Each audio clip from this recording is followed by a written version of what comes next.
Hi hello வணக்கம் மக்களே. காலையிலே பாருங்கள், மகாராணி அம்மா குடித்த காப்பி டம்ளரை கூட எடுத்துக்கல. அப்படியே கால் மேலே கால் போட்டு அப்படியே உட்காந்த மினிக்கு காலுக்கு கீழே பார்த்தீங்கன்னா டம்ளர். இந்த காப்பியை போட்டு கொடுத்தவங்க அவங்களா எந்திரிச்சு எதையும் செய்யலை. அதுவோ காலையிலேயே நான் எம்புட்டு வேலை பார்த்துருக்கேன் தெரியுமா. இங்கே வாங்க, என் கூட வாங்க, அப்படியே காட்டுறேன். இந்த வீட்டில் குடும்ப தலைவின்னு ஒரு ஆள் கிடையாது, குடும்ப தலைவேன்னு ஒருத்தன் தான் இருக்கான். அவன் எவ்வளோ வேலை பார்த்துருக்காங்கிறத நீங்களே பாருங்கள். ஜஸ்ட் இங்கே வருங்க, காலையிலே எந்திரிச்சு இதை அவிச்சிட்டேன். பிரியாணி நேற்று வாங்கின பிரியாணியை நல்லா சூடு பண்ணி சரி பிள்ளையை சாப்பிடட்டும்னு சொல்லி அவிச்சு வச்சுருக்கேன். இது பார்த்திங்கன்னா அதுக்கு நாள் வச்ச மீன் குழம்பு ஞாபகம் இருக்கா உங்கள் எல்லாருக்கும்? இதில் என்ன பண்ணேன்னா அந்த பொரிச்ச மீன் இருந்துச்சு பார்த்திங்களா, அதை எடுத்து உள்ளே போட்டேன். மீனை உள்ளே போட்டு இந்த பார்த்தீங்களா மீன் குழம்பு தயாராக இருக்கா. அதுக்கப்புறம் இங்கே வருங்க, நேற்று கொடுத்தாங்கள்ல தால்ச்சா, ஆவி பறக்குதா, இங்கே வருங்க. இது வந்து தால்ச்சா, நம்ம பிரியாணிக்கு கொடுத்தாங்கள்ல அந்த தால்ச்சா, இதையும் ரெடி பண்ணிட்டேன். அதுக்கப்புறம் நைட்டு சுக்கா வாங்கினேன். சுக்கா 2 சுக்கா வாங்கினேன், பிரியாணிக்கு தொட்டு சாப்பிடுவாங்கன்னு சொல்லி. அந்த சுக்கா பார்த்துக்கோங்க. இது எங்கள் பப்புவுக்கு பால், காய்ச்சினது பால். இதெல்லாம் நான் எதுக்கு காட்டுறேன்னா விவரம் சொல்லணுமா இல்லையா. விளையாட்டு ஒரு மனுஷனை எவ்வளோ தூரம் அடிமையாக்குது அப்படிங்கிறத நான் உங்களுக்கு விளக்கமாக சொல்கிறேன். நேற்று முழுக்கவும் ஒரு நேரம் தான் சோறு தின்ட்டுருக்காங்க. எப்போ நான் வாங்கிட்டு வந்து கொடுத்தேன் பார்த்தீங்களா அந்த பிரியாணி, அதை ஒரே ஒரு நேரம் தின்னுட்டு வேறு எதுவுமே பண்ணலை. அது வாட்டுக்கு அப்படியே கிடக்கு. நைட்டு பார்த்தா அவன் விளாட்றான், இவன் விளாட்றான், 2 பேரும் விளாண்டுட்டு சோறு கூட திங்காமல் அப்படியே படுத்துட்டாங்க. இது எதுக்கு சொல்கிறேன்னா, ஒரு மனுஷன் வந்து எதுக்கு சம்பாதிக்கிறா, எதுக்கு உழைக்கிறா, பிள்ளைகளை எப்படி வளர்க்கணும். நீ போய் அவங்கள கேமை தடை பண்ணுங்க, இதை தடை பண்ணுங்கன்னு சொல்கிறியே. முதல்ல நீ அவங்கள விளையாட்டை வீட்டில் விளாட்றத தடை பண்ணால் அவங்க வாழ்க்கை இன்னும் சிறப்பாக இருக்கும். மருந்து கசக்கும், ஆனால் அந்த மருந்தோட பலன் என்ன தெரியுமா, இனிக்கும். முதல்ல அதை கற்றுக்கிறணும். காலையில் டிஃபன் பண்ணுறது கிடையாது, நைட்டுக்கு டின்னரு சாப்பிட்றது கிடையாது, மத்தியானம் ஒரு நேரம், அதுவும் அந்த பசிங்கிறதுக்காக வந்து சாப்பிட்ருக்காங்க போல். சாப்பிட்டு அப்படியே நைட்டு கூட சாப்பிடல. சரி அந்த பையன் 11 மணி நான் லைவ் முடிச்சுட்டு போகிறேன், விளையாண்டுக்கிட்டு இருக்கேன். சரி இவளாவது அவனை இது பண்ணிவிட்டு சாப்பிட்டு போடுறான். எதுக்குங்க சம்பாதிக்கிறோம் வாழ்க்கையில்? ஏதாவது ஒன்று அதை வந்து உரிய இடத்துக்கு கொண்டு போய் சேர்க்கணும். எதுக்கு நீ வளர்க்குற பிள்ளைகளை இவ்வளோ ஏன் கஷ்டப்படுற? எதுக்கு நாயாக கத்துற? உன்னுடைய சந்தோஷத்துக்கும் உன்னுடைய சுகத்துக்கும் நீ வந்து சேர்த்து வச்சு யாருக்கு கடைசியில் அது போய் சேரப்போகுது? எல்லாத்தையும் யோசிக்கணுமா இல்லையா? எதுலேயுமே வந்து ஒரு எப்படி சொல்கிறது, அவன் அப்படித்தான், அவன் போனால் நம்மளை அடித்து பிடிவேன். உனக்கு மீறின பிள்ளைய நீ போட்ட புழுக்க தானே. அப்போ அது எப்படி இருக்கணும்? சரி நம்ம அம்மா நம்மளை வந்து அடிச்சிடும், நம்மளை வந்து இப்படி இல்லைன்னா பாசத்தை காட்டி வள. அடிக்கு உதவாதவன் கூட அன்புக்கு உதவுவேன். அதை மாதிரி சில பேர் சொல்லுவாங்க, அடி உதவுற மாதிரி அண்ணன் தம்பி உதவ மாட்டான்னு. ஆனால் இங்கே எப்படி தெரியுமா, நீ அடித்து அவனை காயப்படுத்தி அவனை படிக்க வைக்கணும்னு நினச்சா ஒரு சில பேரோட கேரக்டர் அப்படி. ஒரு சில பேர் வந்து சரி ரைட்டு அம்மா அடிச்சிடும் அப்படின்னு சொல்லி அந்த இதில் வளருவாங்க. ஒரு சில பேர் அன்புக்கு கட்டுப்படுவேன். அப்போ நீ என்ன பண்ணணும், அவங்கள கூப்பிட்டு அன்பாக பேசணும். இதெல்லாம் நம்மளுக்கு வேலைக்கு ஆகாதுப்பா. படிப்பு தான்ப்பா முக்கியம், படிப்பு தான் சோறு போடும். ஒரு படத்தில் அசுரன் படத்தில் தனுஷ் சொல்வார் பாருங்கள், உங்கள்கிட்ட சொத்து இருந்தால் பிடுங்கிடுவாங்க, உங்கள்கிட்ட பணம் நகை இருந்தால் உன்னை ஏமாற்றி பிடுங்கிடலாம், ஆனால் உன் கல்வியை பிடுங்க முடியாதுன்னு சொல்லி சொல்கிறாரு பார்த்தீங்களா. அது 100க்கு 100 உண்மை. அதுபடி பிள்ளைய வளை. பிள்ளைகளுக்கு கல்வியை வந்து நீ கற்றுக் கொடு. பணம் சம்பாரித்து அவன் என்ன போய் பெரிய பெரிய காலேஜ்லேயும் பெரிய பெரிய ஹாஸ்டல்லையும் சேர்த்து நான் இன்னொன்று சொன்னேன், ஹாஸ்டலில் சேர்க்குறது எனக்கு சுத்தமாக பிடிக்கலன்ட்டேன். வீட்டில் படிக்க வை. நம்மளே கூட கோயம்புத்தூர் ஷிஃப்ட் பண்ணி கூட போவோம், மதுரைக்குள்ளே வேணாம் கோயம்புத்தூர் கூட போவோம். அவன் ஹாஸ்டலில் படிக்க வேணாம், நம்ம வீட்டுக்கே வந்து காலேஜ் முடிச்சுட்டு வீட்டுக்கு வரட்டும், சாப்பிடட்டும், திருப்பி காலேஜுக்கு போகட்டும்.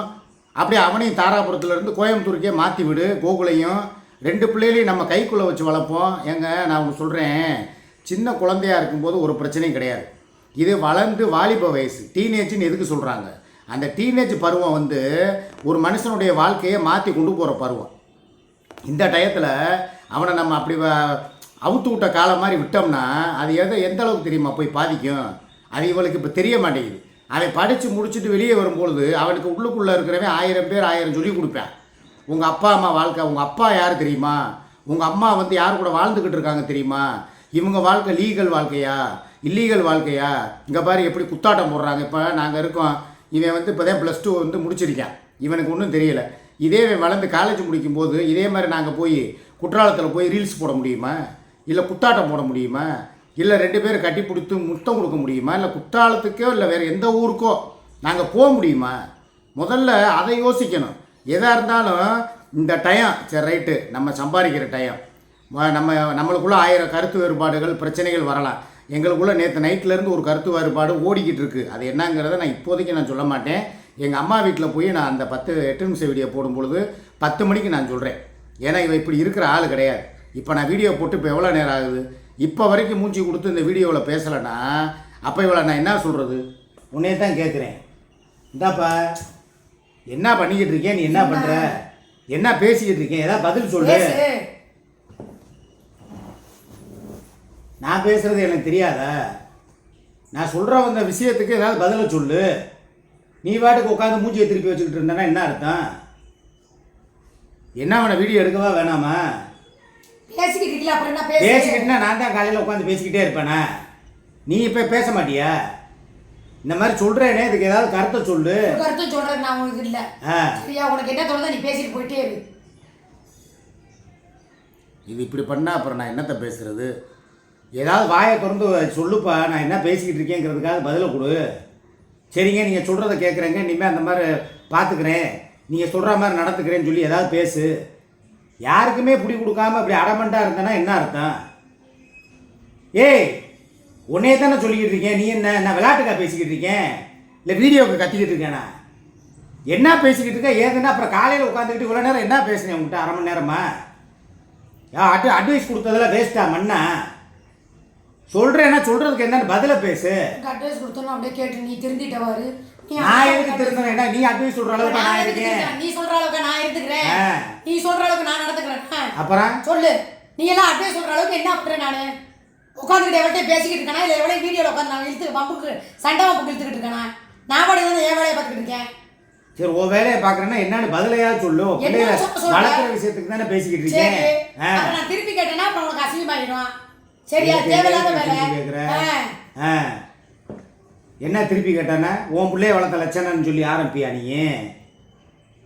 கேட்டுக்கிட்டீங்களா இவளுடைய பேச்சை? உனக்கு ஒரு அட்வைஸ் பண்ணால் அதை உன்னோட நிப்பாட்டு. நான் உன்னை திருப்பி கேட்டேன்னு சொன்னால் அதுக்கு எதுக்கு என்கிட்ட அட்வைஸ் கேட்குற? நீ கேட்காமே போய்கிட்டே இருக்க வேண்டியதானே? வாழ்க்கையில் முன்னேறதுக்கு தான் நான் உனக்கு வழியை சொல்லுவேன். தேவையில்லாமல் உன்னை நான் கெடுக்கிறதுக்கு வழி சொல்ல போகிறது கிடையாது. நல்ல விஷயம் நாளை சொன்னேன்னா என்னன்னு சரிங்க இப்படி பண்ணுறேன் அப்படி பண்ணுறேன் அப்படின்னு சொல்லி ஏதாவது ஒன்று சொல்லு. சும்மா நேற்று நடந்த விஷயத்தையே மனசுக்குள்ளே வச்சுக்கிட்டு அதையே யோசிச்சுக்கிட்டு மண்டை மூளையை போட்டு குழப்பிக்கிட்டு இருந்தேன்னா வேலைக்கு ஆகாது. நான் தப்பு இப்போ வரைக்கும் யோசிக்கிறேன். எதுக்கு? தின்னோட அந்த புத்தியை காமிச்சிட்டில, திங்கிற வரைக்கும் நீ எப்படி நடிச்ச? தின்னு முடிச்சா உன் வேலை காட்ட இனிமேல் சென்மத்துக்கு நான் தொடுவேன். இப்போ பிரியாணி தின்னதுக்கு நான் சொல்றேன்.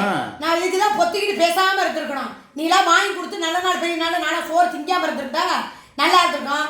எவங்கிட்டையும் வாங்கி தினாலும் இப்படிதான் அடிமை. நீ கொடுக்குற பிரியாணி தினாலும் இப்படிதான் அசிங்கப்பட்டு உட்காரணும். நான் சரி, நான் வேற ஆளா? இந்த வீட்டில் இருக்கிறவன் தானே. அப்போ நான் வாங்கி கொடுக்காம யார் வாங்கி? நீதான் யாரோ தான். நான் இங்கே வாங்கி திங்கலாமா? தின்னதுக்கு நான் செருப்பாலே நீ அடிச்சுக்க வேண்டாம். இதே இங்கே வாங்கி கொடுக்காம அங்கே மாத்திரம் போய் வாங்கி கொடுத்துருந்தா நேரம் என்ன கதை கந்தலாக இருக்காது? ஒரு மயிரும் ஆயிருக்காது. நீ நான் தான் எல்லாம் பேசிக்கிற.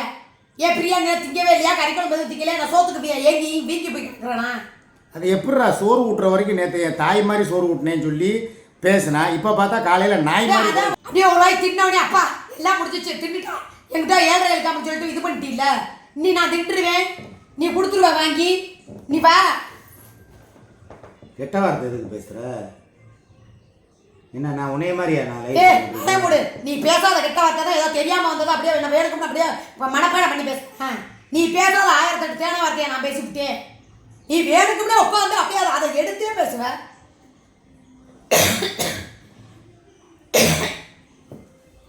சரி, சரி வராதுன்னு நினைக்கிறேன். பேசுகிற பேச்சை கரெக்டாக பேசணும். தேவையில்லாமல் வார்த்தைகள் விடுறது எனக்கு சோம்பா நம்ம தெரியாமல் ஒரு வார்த்தையை விட்டுறாங்களா? என்ன பெரிய நாயத்த மாதிரி பேசுகிறேன். வேணுமா வார்த்தையே பேசாமல் அப்படியே கண்ணிய கட்டுப்பாடோட பேசுகிறேன். உட்காந்துக்கிட்டு ஒரு லைவ்ல 1008 தேனா போடுவேன். ஏதோ வந்துக்கிட்டு நல்ல முடி நாணய மாதிரியே பேசுவார். முதல்ல நீ ஒழுக்கத்தோட அடுத்த ஒழுக்கத்தை பற்றி பேச. எதுக்கு இந்த சண்டை? தேவையில்லாத சண்டை. இப்போ யார் இப்போ சண்டை போட சொன்னா? உன்னைய வீடியோ போட்டால் நேற்றெல்லாம் காலையில் வீடியோ போட்டோம். எப்படி போட்டோம் பாருங்கள் மக்களே. நாங்கள் பழம் வாங்கிட்டு வந்திருக்கோம், பால்கோவா வாங்கிட்டு வந்திருக்கோம், அந்த குழம்பு வச்சுருக்கோம். இதை காட்டி வீடியோ போட்டது எவ்வளோ சந்தோஷமாக பார்க்குறவனுக்கும் ஒரு மன உளைச்சல் இல்லாமல் எவ்வளோ ஜாலியாக இருந்துச்சு. காலையிலே உட்காந்துட்டு சூனான்னுக்கிட்டு இருந்தேன்னா என்ன அர்த்தம்? இது எதுக்கு இந்த வீடியோவை நம்ம எடுக்கணும்? முதல்ல பேசுகிற பேச்சுக்களை ஒழுக்கமாக கரெக்டாக பேசி பழகு.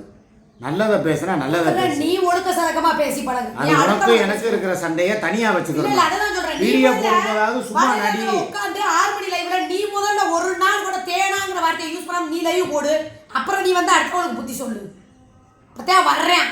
இவெல்லாம் அடுத்தவங்களுக்கு புத்தி சொல்லி கெட்ட வார்த்தை பேசாத, வாய விடாதன்ட்டு 1008 கெட்ட வார்த்தை பேசுற லைவ்ல உட்காந்துட்டு நீ எல்லாம் பேசுற. நான் சொல்கிறது இவ சண்டை போடுறது இதுக்கு தேவையில்லாது. நான் என்ன மக்கள் எதுக்காக வர்றாங்க?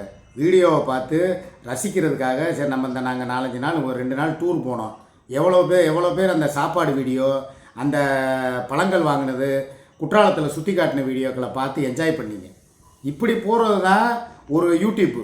அதை விட்டுவிட்டு சும்மா உட்காந்துக்கிட்டு ஒரு சண்டை உனக்கும் எனக்கும் பர்சனல் சண்டைனா அதை தனிப்பட்ட முறையில் வச்சுக்கிறணும். நான் ஒரு சில விஷயங்கள் பேசினேன்னா அதுக்கு கருத்துக்கு உண்டான பதிலை மாத்திரம் சொல்லு. அதில் வந்து உட்காந்துக்கிட்டு கெட்ட வார்த்தையை உள்ளே போட்டேன்னா நான் பதில் சொல்ல விரும்பல. நீ என்ன சொல்லிட்டு கிளம்பு. இது எதுக்கு நான்? சரி மக்களே, எனக்கு வீடியோ போடுற ஐடியாவும் இல்லை, எனக்கு பேசுகிறதுக்குமே மைண்ட் இல்லை. ஒரு மனுஷனை இப்படி போட்டு குழப்பி விடக்கூடாது தேவையில்லாமல். நான் ஒரு விஷயம் பிள்ளை நல்லதுக்காக சொன்னேன், இவ என்னமோ வந்துக்கிட்டு அதுலேயும் ஒரு இக்கனா வைக்கிறா. அப்போ உன் பிள்ளைய ஒழுக்கமாக வளர்த்தியா, நான் திருப்பி கேட்டால் என்ன ஆகுங்கிறா. இதெல்லாம் நல்லதுக்கு இல்லை. என்னமோ நான் வீடியோ போட்டு சம்பாரித்து என் வீட்டுக்கு கொண்டு போய் நெப்ப போகிற மாதிரியும், இவ என்னமோ வாயில் விரல சூப்பிட்டு போகிற மாதிரியும் இவ யோசிக்கிறா. இவ காலையில் எங்கேயோ உள்ள கடுப்பை கொண்டு வந்து என்கிட்ட காட்டுறா. நான் 10 மணிக்கு அங்கே போய் பேசிக்கிறேன். சரியா? பாய்.